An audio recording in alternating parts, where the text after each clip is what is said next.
Hello everyone, आज है 10 जनवरी और आज इस वीडियो में हम बात करने जा रहे हैं यस बैंक के बारे में। 25 पे पहुंच चुका है, बड़ी रफ्तार इसने दिखाई है। पिछले एक महीने में अगर आप देखोगे तो शानदार तेजी है। 20 रुपए से लगातार ये भागा है और शानदार तेजी कह सकते हैं कि देखने को मिल रही है। ऑलमोस्ट 25% की तेजी दिखा चुका है ये शेयर। और जनरली यस बैंक में इतने बड़े मूव बहुत कम देखने को मिल रहे हैं पिछले कुछ टाइम से।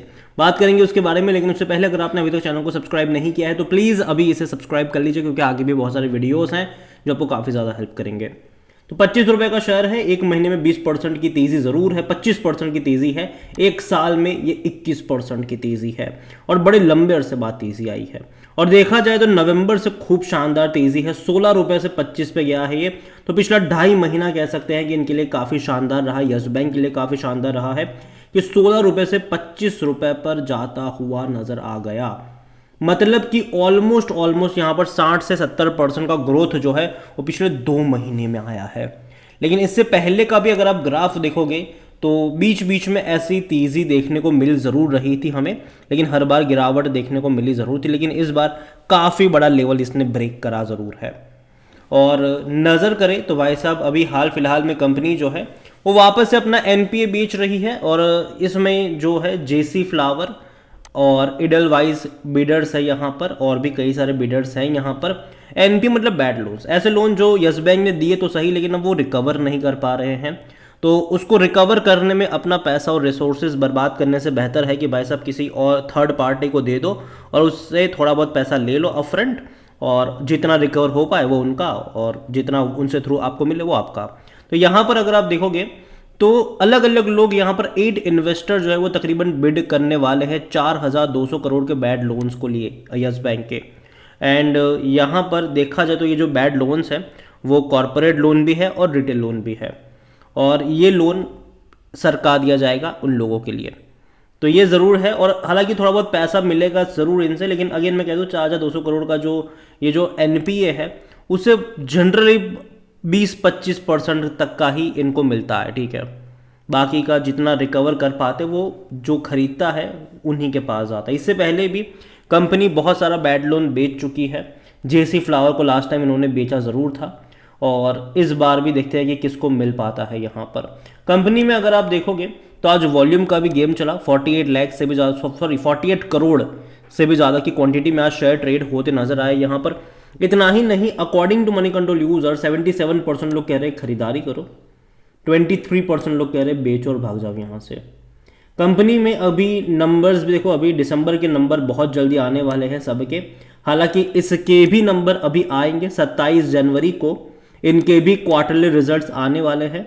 और बहुत सारी उम्मीदें हैं, बहुत सारी उम्मीदें हैं कि भैया अच्छे नंबर रिपोर्ट करें, ये अच्छे नंबर रिपोर्ट करें। देखो अच्छे नंबर आएंगे तो चीज़ें बेहतर होंगी, नहीं आएंगे तो दिक्कत होगी। अभी अगर देखा जाए तो डिविडेंड ये पे नहीं कर रहा है, और मेरे हिसाब से शायद ये इस साल के एंड से या फिर अगले साल से शायद ये डिविडेंड पे करना स्टार्ट कर सकता है। लेकिन अगेन अगर पे करेगा भी तो वो पैसों में होगा, रुपीज़ में नहीं होगा। ये मैं अज्यूम कर रहा हूँ। रीज़न ये है कि ऑलरेडी शेयर्स की इतनी ज़्यादा डंपिंग हो चुकी है, इतनी ज़्यादा डंपिंग हो चुकी है कि वो किसी भी कीमत पर बहुत सारा मतलब डिविडेंड पे तो नहीं कर पाएंगे।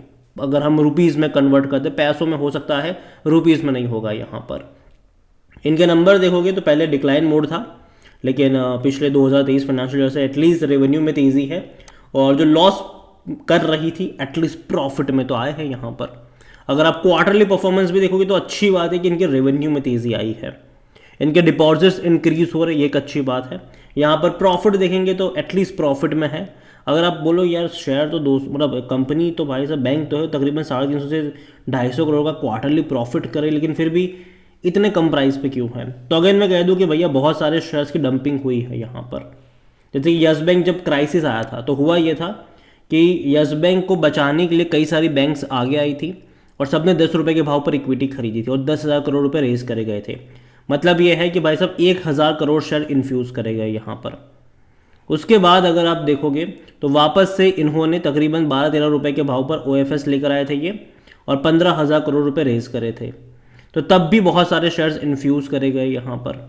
तो नए शेयर्स जो एडिशन हुए, तो अगर शेयर्स नए आए हैं तो भाई साहब उस तरीके से प्रॉफिट भी इनको कमाना पड़ेगा, और यही वजह है कि 83 का पी रेशियो जो कि महंगा है, ये सेक्टर पी 19 का। अब इनको और अच्छे प्रॉफिट कमा कर दिखाने पड़ेंगे, नहीं दिखाएंगे तो भाई साहब ये जो इतना हाई पी हो चुका है ना, वो इसको ये लोग जस्टिफाई नहीं कर पाएंगे।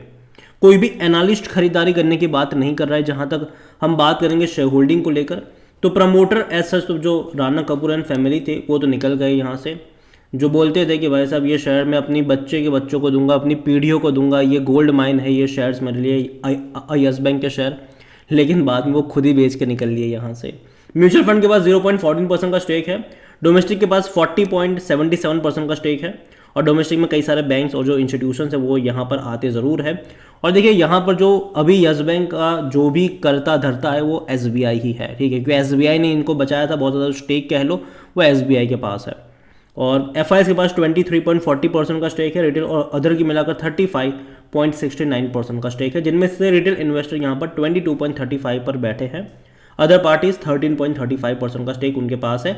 और जहाँ तक देखें तो ये सितंबर क्वार्टर की शेयर होल्डिंग पैटर्न है, अभी तक दिसंबर की आई नहीं है। देखना इंटरेस्टिंग होगा कि दिसंबर में कौन बेच रहा था, कौन खरीद रहा था, क्योंकि तेज़ी जो देखने को मिली है वो नवंबर और दिसंबर महीने में अच्छी खासी तेज़ी यहाँ पर आई ज़रूर है, और जनवरी में वो तेज़ी कंटिन्यू रही है।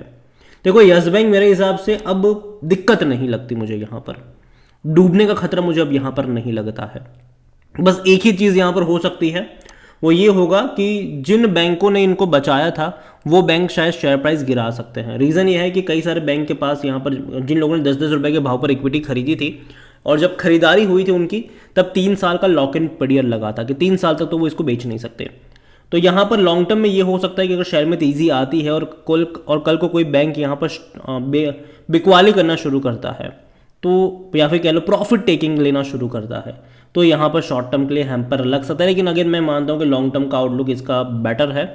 देखो बीच में अप्स एंड डाउन्स डेफिनेटली आएंगे, डेफिनेटली बीच में अप्स एंड डाउन्स आएंगे, क्योंकि अगर आप यहाँ पर पिछले 6 महीने का ग्राफ देखोगे तो 16 रुपये से जब ये भागा था ये 21 पे गया था, लेकिन वापस गिर कर ये 19 पर भी आ गया था, वापस तेज़ी बनी थी यहाँ पर 23 रुपये तक गया था, वापस गिर कर ये 20 पर भी आया था, वापस अभी तेज़ी बनी है, हो सकता है कि 25 पे तो है, अभी 26-27 से भी चला जाए, लेकिन वापस गिर कर ये 23-24 पर भी आ जाए, ठीक है। तो ये होगा यहाँ पर, ये होगा, एक तेज़ी दिखाएगा, बाद में करेक्शन भी दिखाएगा, लेकिन लॉन्ग टर्म के लिहाज से मुझे लगता है कि जो तेज़ी है वो यहाँ पर कंटिन्यू होनी चाहिए। कंपनी मुझे, बैंक अभी मुझे ख़राब नहीं लगता है, जो पुरानी जो चीज़ें थी वो पीछे छूट चुकी है। अभी देखो NPA डेफिनेटली थोड़ा बहुत परेशान करेगा इनको, लेकिन फिर भी लॉन्ग टर्म का आउटलुक मुझे बेटर लगता है इसका। और अभी के लिए मैं इतना ही कहूँगा कि अगर आपके पास है तो लॉन्ग टर्म का आपका यहाँ पर आउटलुक होना चाहिए, लॉन्ग टर्म का 3-4 साल का कम से कम आउटलुक आपका यहाँ पर होना चाहिए। शॉर्ट टर्म की जहाँ तक मैं बात करूँ तो मुझे 25 रुपये का लेवल मैं ये मान के चल रहा हूँ कि बीच बीच में हल्के फुल्के प्रॉफिट टेकिंग जब आएंगे तो थोड़ा बहुत करेक्शन दिखाएगा, ठीक है। तो बाय ऑन डिप्स के मौके आपको ढूंढने चाहिए, लेकिन तभी ढूंढने चाहिए जब आपका नज़रिया कम से कम 3 या 4 साल का। अगर आप 2-3 महीने के लिए आए हो तो भैया यस बैंक से दूरी बनाए रखो, क्योंकि टाइम लेगा, ये टाइम लेगा। इनके नंबर्स भी देखेंगे कि किस तरीके से आते हैं। 27 तारीख को इनके रिजल्ट्स आने वाले हैं, वो दिन भी काफ़ी इंपॉर्टेंट होने वाला है इनके लिए, तो देखते हैं कि क्या होता है। लेकिन ओवरऑल मुझे ख़राब नहीं लगता है ये, लेकिन नज़रिया लॉन्ग टर्म का हो तो, शॉर्ट टर्म का हो तो मत आना यहाँ पर, यही मैं कहूँगा। बाकी मर्जी आपकी है। वीडियो को यहीं पे एंड करता हूँ। पसंद आया हो तो लाइक करें, शेयर करें, चैनल वगैरह पहली बार हैं तो प्लीज़ सब्सक्राइब करें।